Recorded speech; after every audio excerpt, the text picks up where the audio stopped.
ماں باپ سے اظہار ضروری ہے.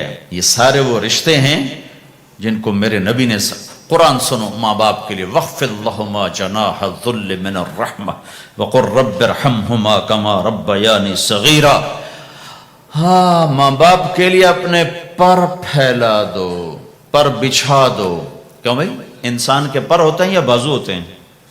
کیوں جی؟ بولو بھائی. باجو، تمہاری گجراتی میں بولوں نا، باجو باجو ہوتے ہیں نا، پر تو نہیں ہوتے نا. لیکن اللہ کہہ رہا پر بچھا دو، اپنے ماں باپ کے لیے پر بچھا دو.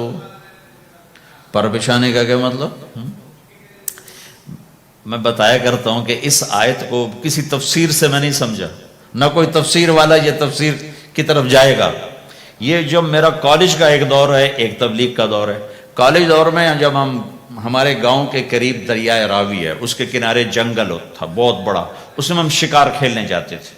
ایک ایک ہفتہ جنگل میں پڑے رہتے تھے، تو ساتھ کھانے کا سامان، ساتھ سارے حشم خدم، اور ایک ایک ہفتہ ہم شکار کھاتے. تو وہ تیتر کو لگتا تھا نا چھرا، وہ چھرے لگتے تھے تو گرتا تھا، تو یوں اس کے پر یوں ہو جاتے تھے. میرے آنکھوں کے سامنے وہ تیتر نظر آ رہے ہیں، وہ یوں ایسے کرتے تھے اور یوں گردن ٹیڑھی ہوتی تھی. اور اس کا مطلب یہ ہوتا تھا کہ اب میں تیرے بس میں ہوں، ذبح کر یا چھوڑ دے، میرا بس ختم ہو جائے. تو آئے ہائے ہائے قربان جاؤں قرآن کی خوبصورتی پر. میرا رب کہتا ہے اپنے پروں کو بچھا دے ماں باپ کے آگے، جیسے زخمی پرندہ تیرے آگے بچھ جاتا ہے کہ ذبح کر دو صاحب، بھون کے کھا یا کباب بنا کے کھا، اب تیرے حوالے ہوں. ایسے ہی ماں باپ کے آگے یوں ہو جا. کیا خوبصورت تعبیر کی ہے. لا تقل لہما اف، اون بھی نہ کر. آپ نے فرمایا کاش میرے والدین ہوتے. تمنا کی. 2 مہینے کے تھے ماں کے پیٹ میں تو باپ کا انتقال ہو گیا، یا اور نہیں تو میری ماں تو ہوتی، میری ماں تو ہوتی.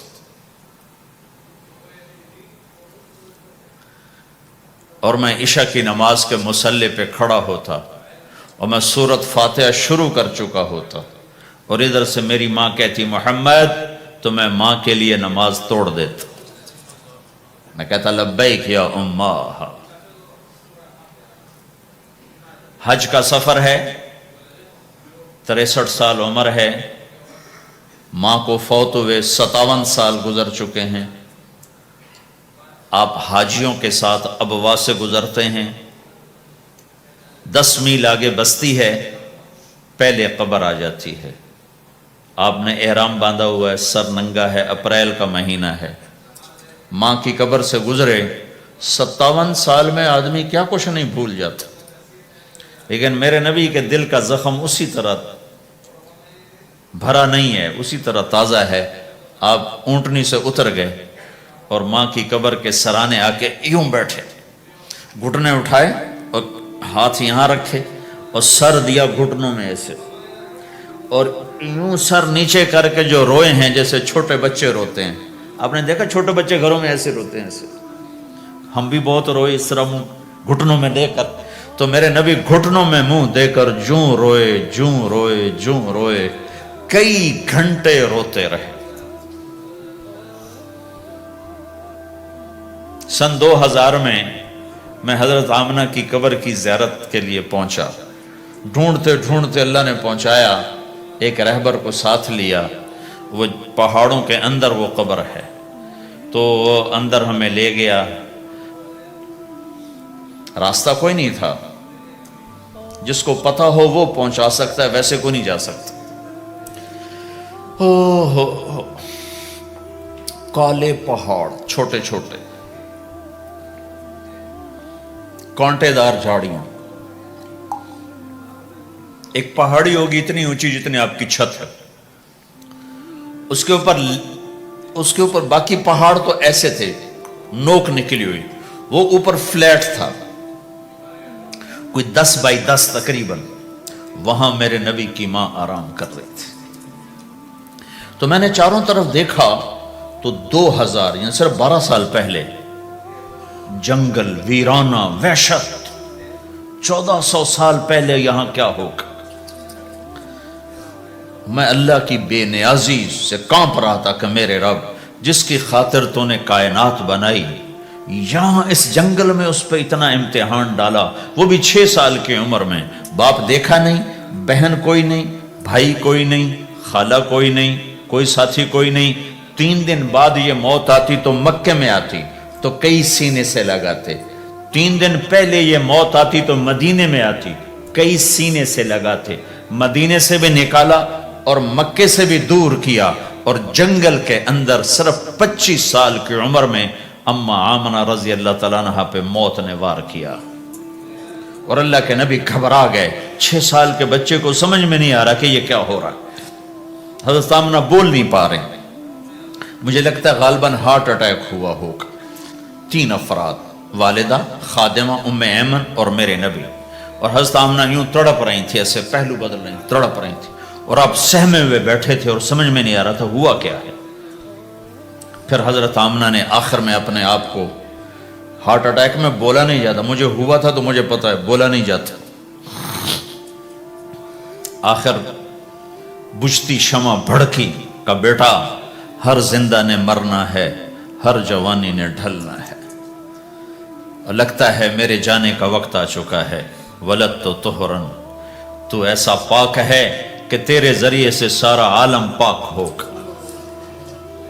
اور شمع بجھی، اور چھوٹا سا معصوم بچہ ماں کے سینے پر سر رکھ کے جو رویا ہے، کاش تم اس جگہ پہ ہوتے، اس خوبصورت ملک میں تم ابوا کو کیسے جانو، اور میں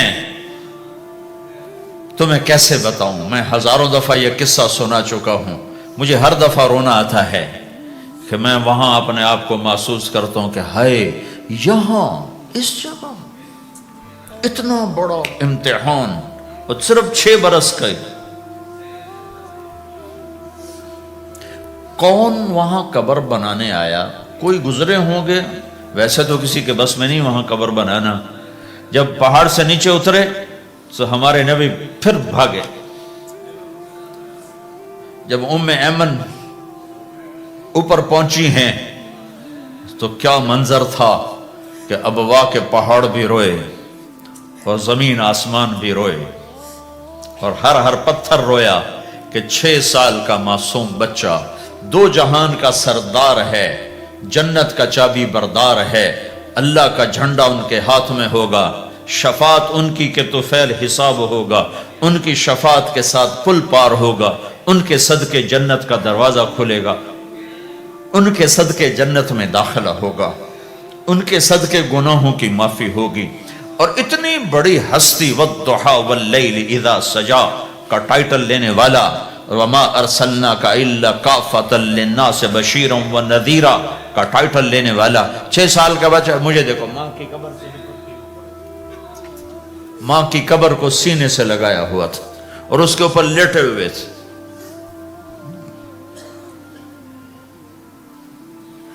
جب حضرت ام ایمن پہنچی ہیں تو اللہ کے نبی کیا کہہ رہے تھے؟ اے میری ماں، تمہیں تو پتا ہے نا تیرے سوا میرا کوئی نہیں تھا، تو مجھے چھوڑ کے کہاں چلی گئی، تیرے بغیر کہاں جاؤں گا، میرا کون ہے اب تیرے سوا؟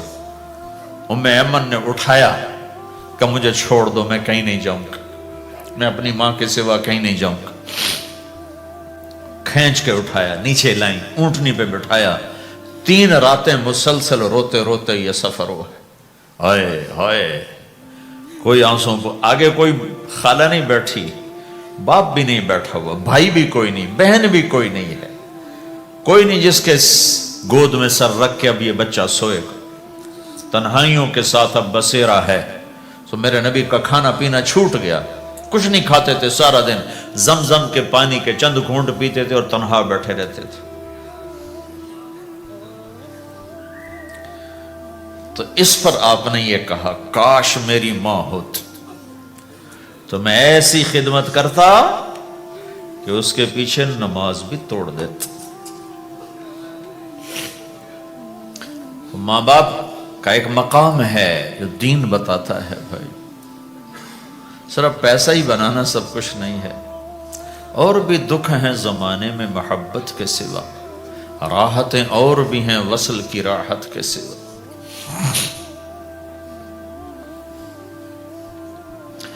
ماں باپ کا مقام ہے، ان کو مقام دو، لیکن ماں کی وجہ سے بیوی پہ ظلم نہ کرو، بیوی کے عشق میں ماں پہ زیادتی نہ کرو۔ یہ گھر کی معاشرت ہے، یہ گھر کی زندگی ہے۔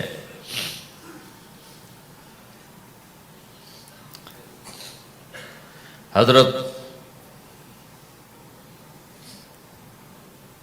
نعمان بن حارثہ بن نعمان دو صحابہ کے بارے میں آتا ہے کہ جیسی انہوں نے ماں کی خدمت کی اور کسی نے نہیں کی، ایک حضرت عثمان، ایک حارثہ بن نعمان۔ حارثہ بن نعمان کے بارے میں تو آپ نے کہا میں جنت میں گیا تو میں نے قرآن کی تلاوت سنی، تو میں نے کہا یہ کون تلاوت کر رہا ہے؟ کہا جی حارثہ۔ کہا حارثہ تو مدینے بیٹھا ہے، یہاں تلاوت کیسے؟ تمہیں سنانے کے لیے کتنا بڑا سپیکر لگا ہوا ہے، اس ساتویں آسمان پر جنت ہے۔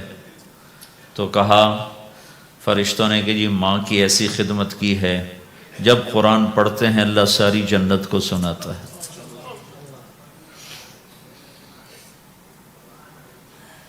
تو جن کے والدین یہاں ساتھ ہیں وہ انہیں غنیمت جانو، ان کی خدمت کرو۔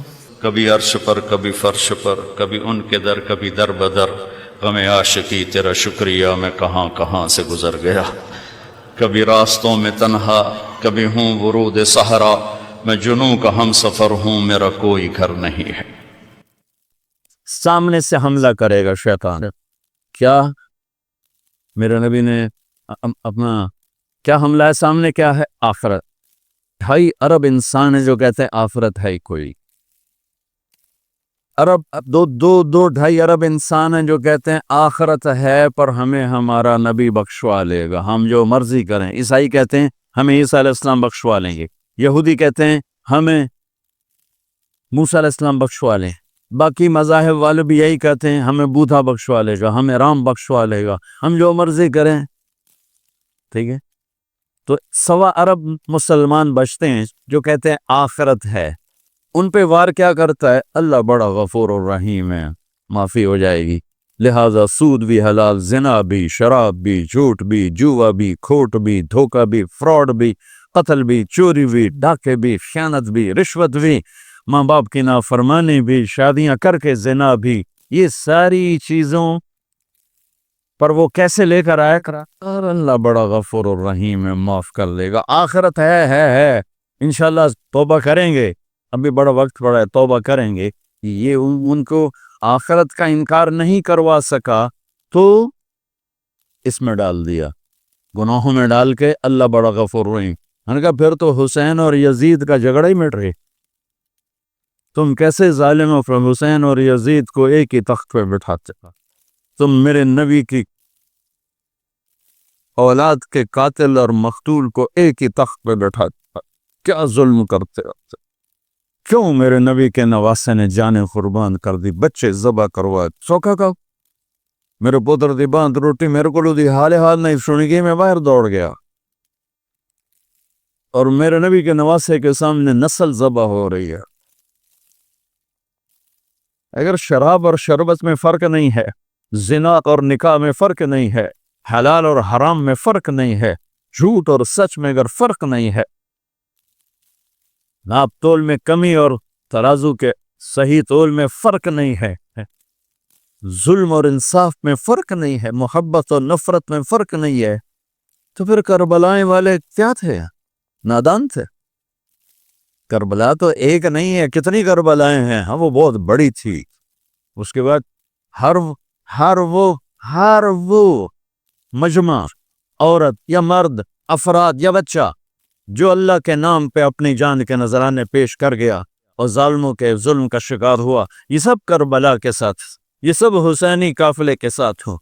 اور خوشخبری ہو جنہوں نے ظلم کرنا اپنی طاقت سمجھا، جنہوں نے زنا کو اپنی عیاشی بنایا، جنہوں نے ماں باپ کے گریبان پکڑے، جنہوں نے سود کے بازار گرم کیے، جنہوں نے فحاشی کے اڈے چلائے، جنہوں نے شراب کے اڈے چلائے، جنہوں نے نافرمانی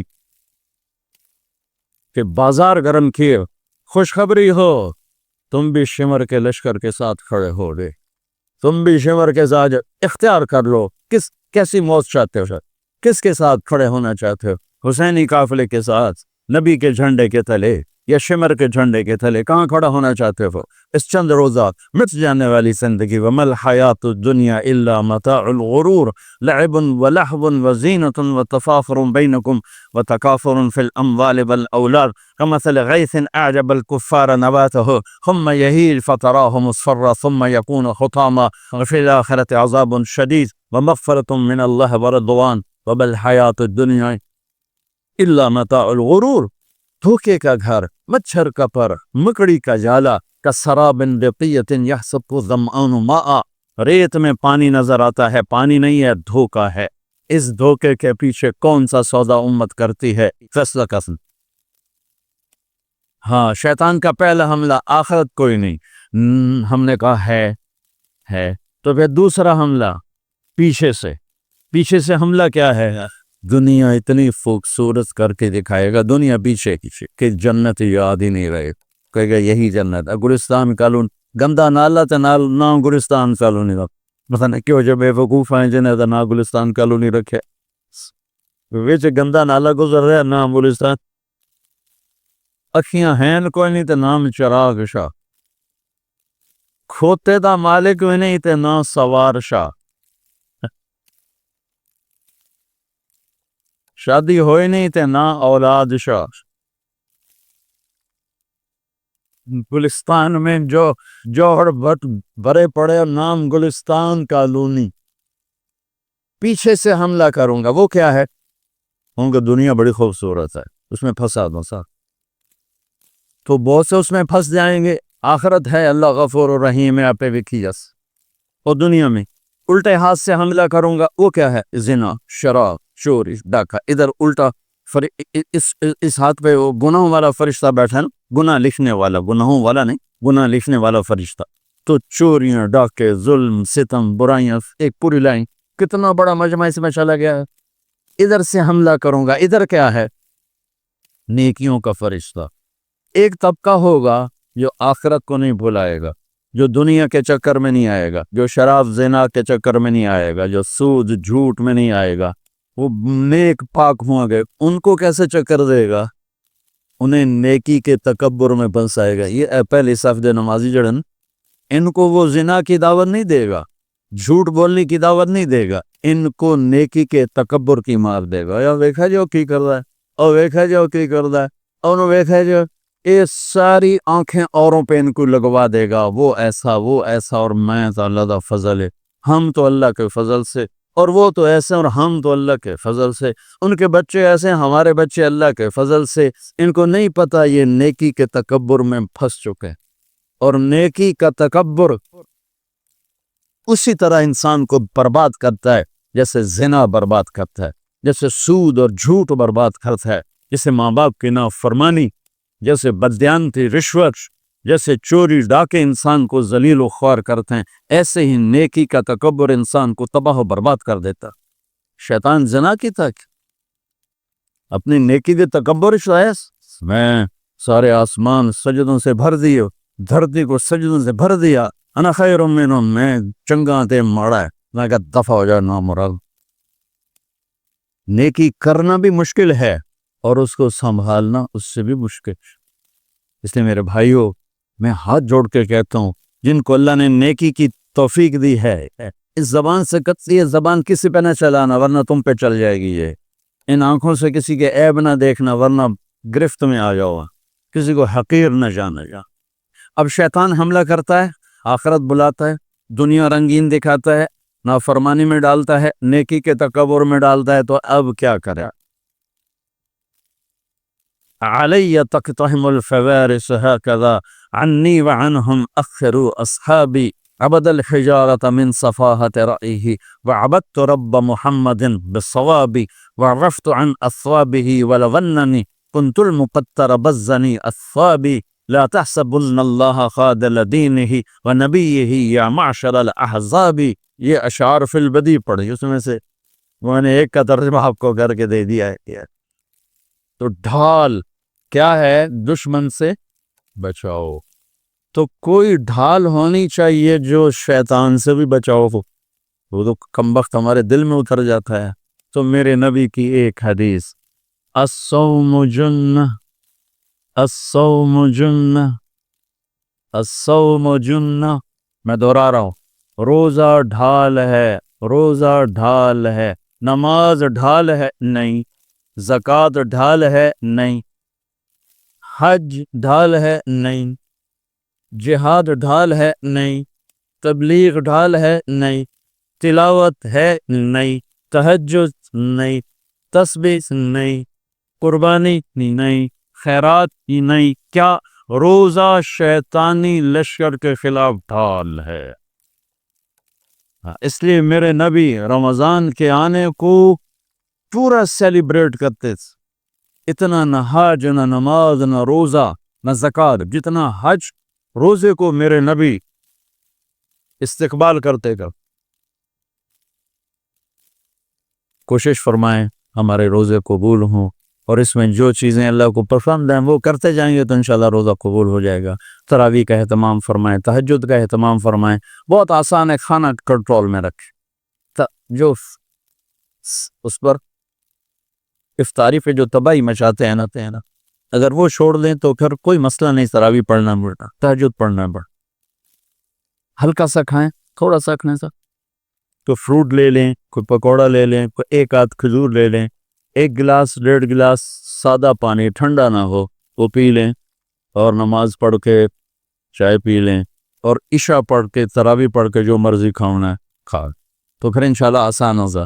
لیکن جو حال ہوتا ہے سموسیاں دا پکوڑیاں دا، وہ تو نماز ہی نہیں کسی پڑھنی، تراویح کہیں پڑھیں، اٹھے نالے کھول کے ڈٹھے پائے ہوں میں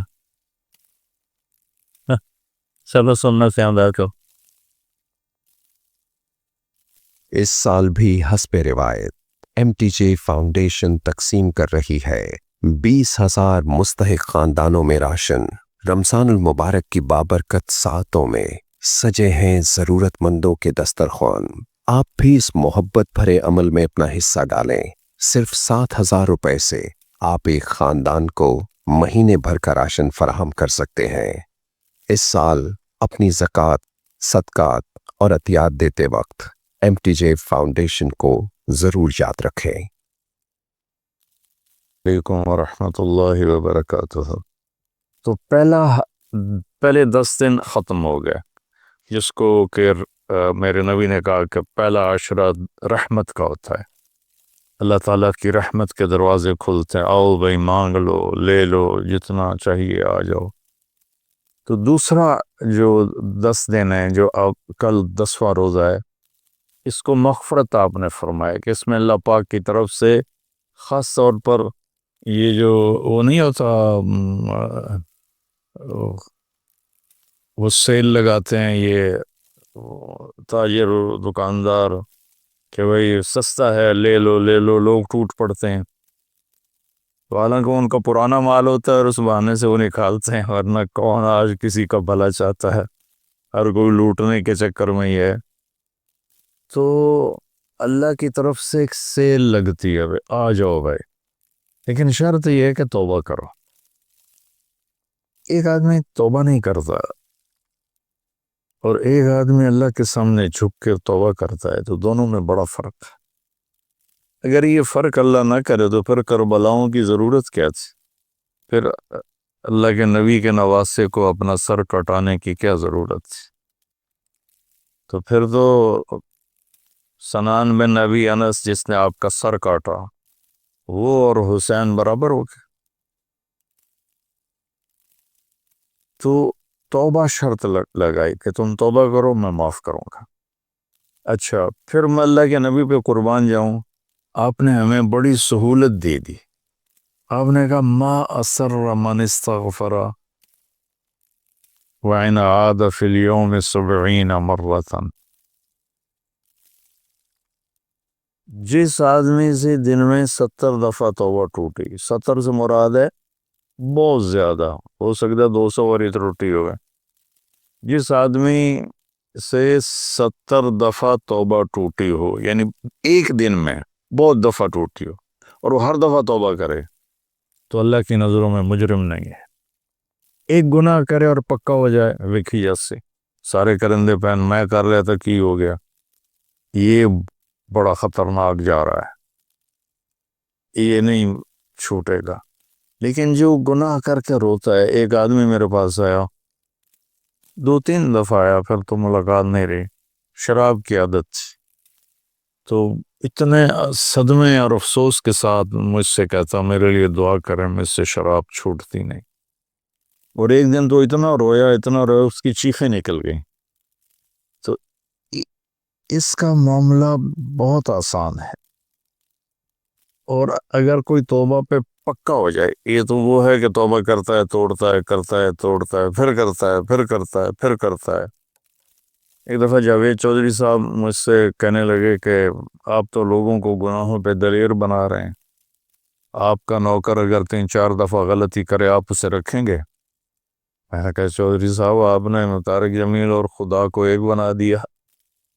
میرا تو بیٹا بھی میرے ساتھ یہ سلوک کرے گا تو میں کہوں گا میرا پتر اے راہ پہ تے اے زمین پہ یہ تے چھٹی کرو. تو میں تو اپنے بیٹے سے گزارا نہیں کروں گا، اس کو فارغ کر دوں گا. تو وہ تو نوکر تو بڑے دور کی بات ہے، وہ اللہ ہے جس کی رحمت اس نے خود رحمتی وسعت کل شیء، پتہ میری رحمت نے ہر چیز کو گھیرے میں لیا ہوا ہے. تو توبہ کرتا رہے گا ندامت کے ساتھ، دل کے ساتھ، پھر نفس کے ہاتھوں مجبور ہو کر یا ماحول کے ہاتھوں مجبور ہو کر کچھ کرنا پڑ جاتا ہے، ہو جاتا ہے، پھر وہ توبہ کرتا ہے. اس کا معاملہ بہت آسان ہے. اور جو توبہ پہ پکا ہو جاتا ہے تو اس کے ساتھ اللہ کیا کرتا ہے؟ پہلے اللہ تعالیٰ نے کہا کہ والذین لا یدعون مع اللہ الہا آخر، میرے بندے وہ ہیں جو شرک نہیں کرتے. ولا یقتلون نفس التی حرم اللہ الا بالحق، اور جو کسی کو قتل نہیں کرتے. ولا یزنون، جو زنا نہیں کرتے. ومن یفعل ذلک یلقى اثاما، جو یہ کام کرتا کرتا مر گیا اس کو بہت بڑا اس کا تاوان بھگتنا پڑے گا. یضاعف له العذاب ویخلد فیہ مہانا، فیہا ہے یضاعف له العذاب یوم القیامہ ویخلد فیہ مہانا، کہ اگر یہ کام کرتا ہوا ایک آدمی مر جاتا ہے، جیسے قبائلی دشمنیوں میں مارے جا رہے ہیں، اور ان میں قاتل 100 آدمیوں کا قاتل ہے، اپنی موت مر جاتا ہے، تو کہا اس کی تو خیر نہیں ہے. لیکن 100 کا قاتل توبہ کر لے، زنا کرنے والا توبہ کر لے، کفر کرنے والا توبہ کر لے، تو اللہ تعالیٰ فرماتا ہے کہ الا من تاب وآمن وعمل عملا صالحا فاولئک یبدل اللہ سیئاتہم حسنات. پھر میں کیا کرتا ہوں کہ اس نے جو توبہ پکی کر لیتا ہے، پکی، تو میں کیا کرتا ہوں اس نے زندگی میں جتنے گناہ کیے ہوتے ہیں وہ مٹا کے نیکیاں لکھ دیتا ہوں، ہر گناہ کے بدلے ایک نیکی لکھ دیتا ہوں. ایک دفعہ نعیم بٹ صاحب میرے بڑے پیارے بھائی ہیں، دوست ہیں، کہنے لگے مولانا صاحب میری نیکی آپ سے زیادہ ہیں. میں نے کہا جی میں تو کوئی دعویٰ نہیں کی تبھی میریاں زیادہ ہیں. کہا نہیں میں لاجک لیتا ہوں. کہا ہم نے اتنے گناہ کیے ہیں کہ جس کی حد کوئی نہیں، شوبز کی دنیا میں تھے وہ، تو اب میں نے کر لیا پکی توبہ، تو آپ کی نیکیاں اتنے نہیں جتنے میرے گناہ ہیں، وہ سارے لکھے گئے نیکیوں میں، تو میری نیکیاں آپ سے بڑھ گئی. بڑی زبردست آپ نے لاجک دی ہے، بالکل ٹھیک ہے، اللہ پاک جس کو جتنا چاہتا ہے دیتا ہے. تو توبہ پر اللہ تبارک و تعالی ہر شے معاف کر دیتا. یہ مہینہ مغفرت کا ہے، بخشش کا. یہ مطلب نہیں کہ بھائی ڈنڈے بھی مارتے رہو اور اللہ بخشش کر دے گا. اللہ تعالیٰ جس کو چاہے معاف کر دے. اللہ کی رحمت کسی شے کی حقوق العباد معاف کر دے، حقوق اللہ معاف کر دے. اللہ کو کسی چیز کی کوئی رکاوٹ نہیں ہے، لیکن اس کا قانون ان رحمت اللہ قریب من المحسنین، میری رحمت ان لوگوں کے قریب ہے جو عمل کو خوبصورت بنا کے پیش کرتے ہیں اس کی بارگاہ. تو ایک صحابی جنہوں نے حضرت حمزہ کو قتل کیا، حضرت حمزہ رضی اللہ تعالیٰ عنہ علیہ السلام، وحشی رضی اللہ تعالیٰ عنہ، اللہ کے نبی نے مکہ فتح کیا تو ان کے قتل کا حکم دے دیا کہ جہاں ملے قتل کر دو. تو وہ بھاگ گئے طائف. ان کو کسی نے کہا جو آ کے کلمہ پڑھ لینا اس کو معاف کر دیتا، اور جو آ کے معافی مانگی اس کو معاف کر دیتا. تو کہنے لگے میں نے منہ چھپایا اور چپ کے راستوں سے مدینے پہنچا. اللہ کا نبی مسجد میں ایسے اپنے دھیان میں بیٹھے تھے. میں نے کہا اشہد ان لا الہ الا اللہ واشہد انک رسول اللہ. سب ایسے ہوئے تو ان کا چہرے سے کپڑا ہٹایا. تو کہنے لگا مجھے امن چاہیے، میں امن کا طلبگار ہوں. تو آپ نے فرمایا اواشیون انتا، تو وحشی ہے؟ کہ جی ہاں. کہ میرا دل تو تھا کہ تم مجھ سے امن طلب نہ کرتا اور میں تیری گردن اڑا دیتا، لیکن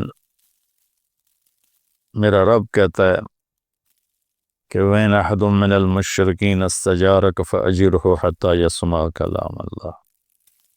اگر کوئی آ کر مشرک آپ سے پناہ چاہتا ہے تو اس کو آپ پناہ دیں. سب تجھے پناہ ہے، کچھ نہیں، بول بیٹھ.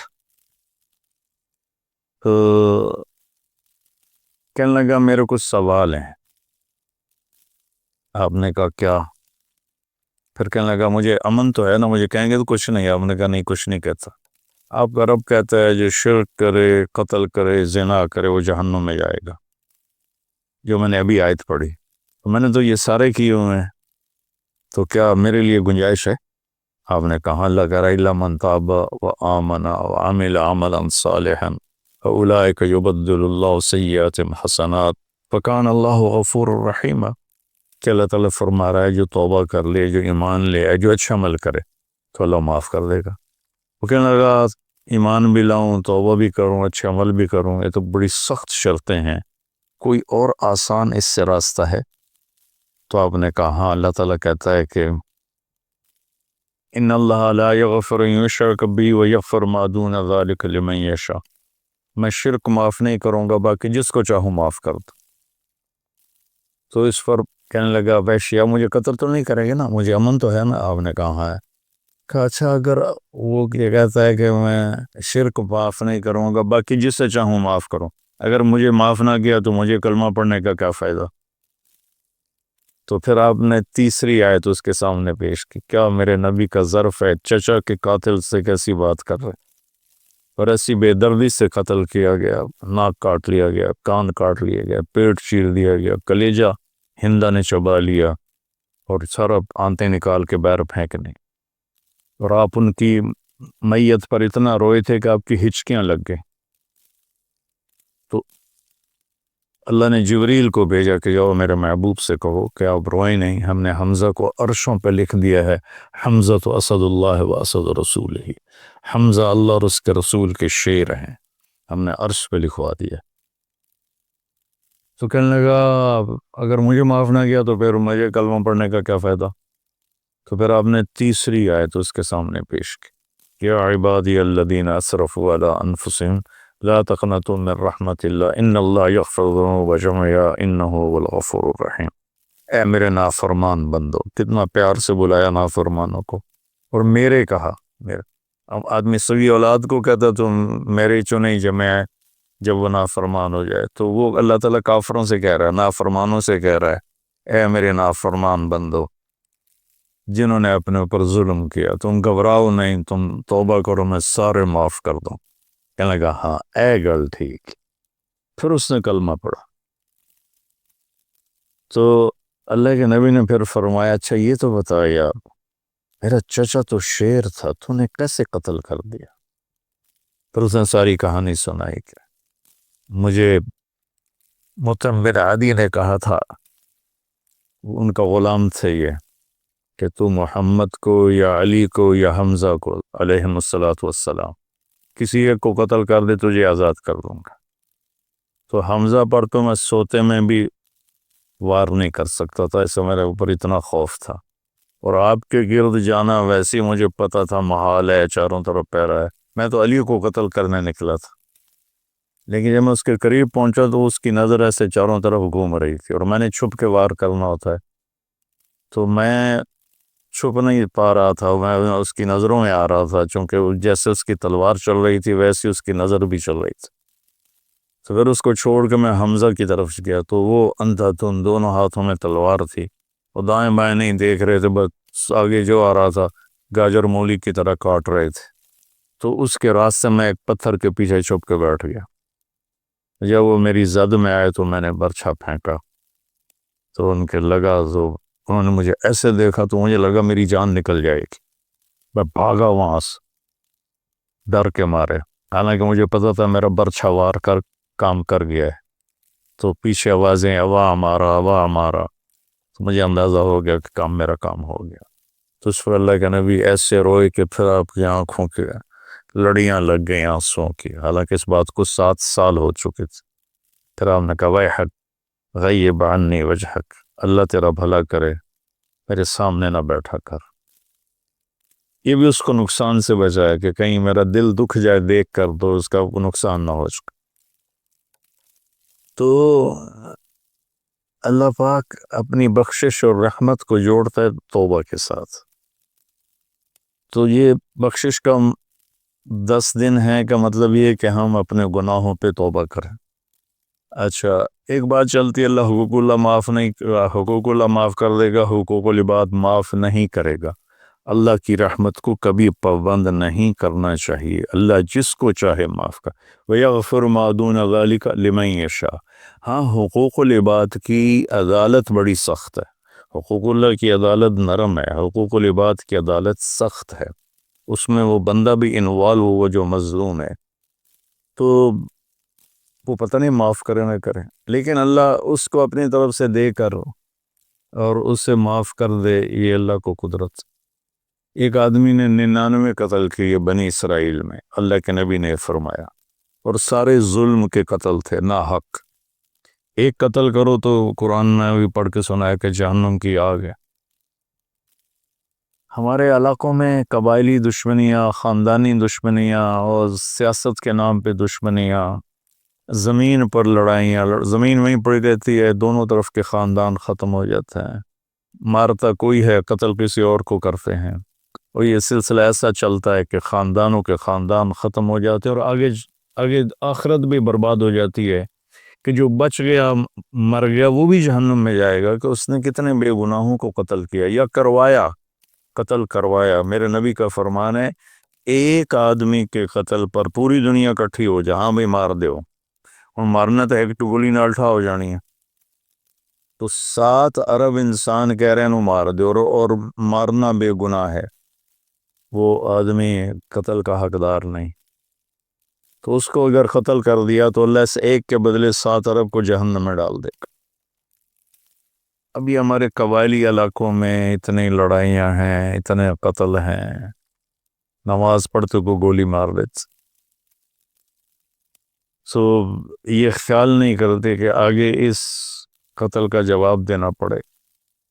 تو بھائیو، اپنے ماحول میں صلح کراؤ لوگوں کہ ہمارا عدالتی نظام بہت کمزور ہے، بلکہ ناقابل عمل ہے، یہ مظلوم کا ساتھی نہیں ہے، یہ ظالم کا ساتھی ہے۔ 150 پونے 200 سال پرانا انگریز کا قانون ابھی تک چل رہا ہے، اس سے خاک انصاف ملے گا کسی کو؟ علاقے کے جو با اثر لوگ ہیں وہ خاندانوں میں صلح کرائیں، وہ جہاں بھی کوئی لڑائی ہو جائے اس کو چھوٹا نہ سمجھیں، ان میں لوگوں کی صلح کرائیں۔ آپ نے فرمایا کہ میں تمہیں بتاؤں، نفلی حج سے بہتر، نفلی نماز سے بہتر، نفلی روزے سے بہتر عمل بتاؤں؟ حالانکہ نفلی حج اور فرض حج میں سارے اعمال برابر ہوتے ہیں، لیکن فرض کو کوئی چیز پہنچتی نہیں، لیکن تھکاوٹ تو نفلی والے کو بھی اتنی ہوتی جتنے فرض والے کو ہوتی، تو آدمی پس کے رہ جاتا۔ میں تو کئی سال مسلسل حج کیے ہیں۔ تو میرے نبی نے فرمایا تو میں بتاؤں، نفل نماز سے بہتر، نفل حج سے بہتر، نفل روزے سے بہتر؟ انہوں نے کہا جی کیا؟ کہا لوگوں میں صلح کرانا، لوگوں میں صلح کرانا۔ تو اس نے 99 قتل کیے۔ تو ایک دن اس کو خیال آیا میں توبہ کروں۔ ایک عبادت گزار سے پوچھا، وہ عالم نہیں تھا، کہ جی میں 99 قتل کیتے ہیں، کوئی میری توبہ ہے؟ اس کا توبہ تیری توبہ کیوں ہو سکتی؟ تو 99 کھا گیا، اس کا مڑ 100 تو پورے کرا، دو رہ جا کام میں، اسے ایک وار کی تو اثر علاج چڑے، اس کو بھی مار دی۔ پھر اس کو خیال آیا میں توبہ کروں۔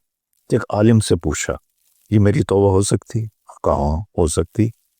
توبہ کس کی بند ہے؟ اللہ تعالیٰ کریم ذات، میں نے کئی دفعہ حدیث آپ کو پیش کی ہے کہ اللہ فرماتا ہے میرا بندہ تو اتنے گناہ کر کے زمین سے اٹھا کر آسمان کی چھت کو لگا دے، پھر صرف ایک دفعہ کہہ دے یا اللہ توبہ، میں سارے معاف کر دوں۔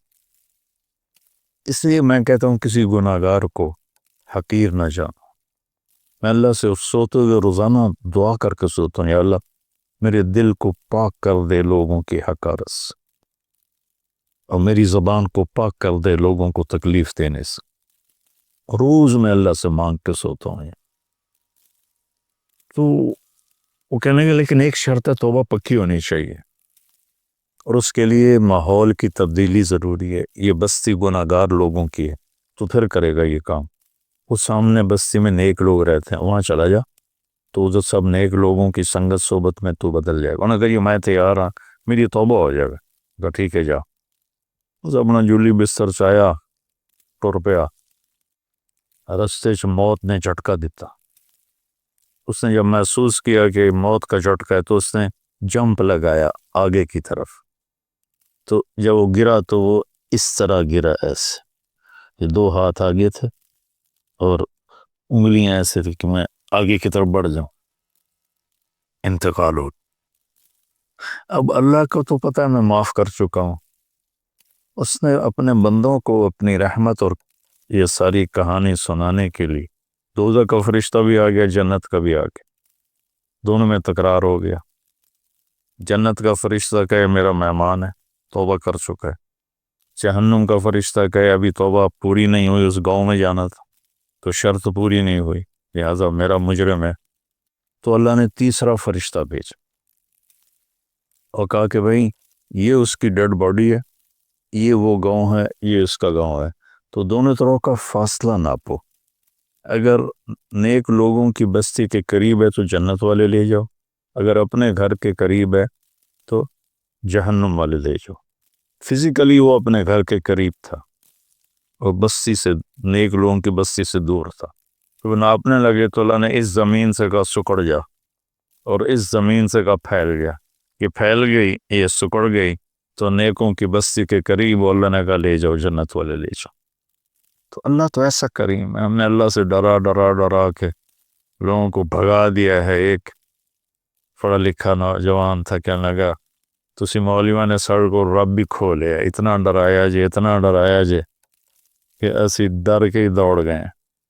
اللہ تو سراپا رحمت ہے، شفقت ہے، وہ رحیم ہے، کریم ہے، اس کی رحمت کی کوئی حد نہیں۔ لیکن بھائیو، جیسے اللہ کا ایک قانون ہے کہ اچھا اور برا برابر تو نہیں ہوتا نا۔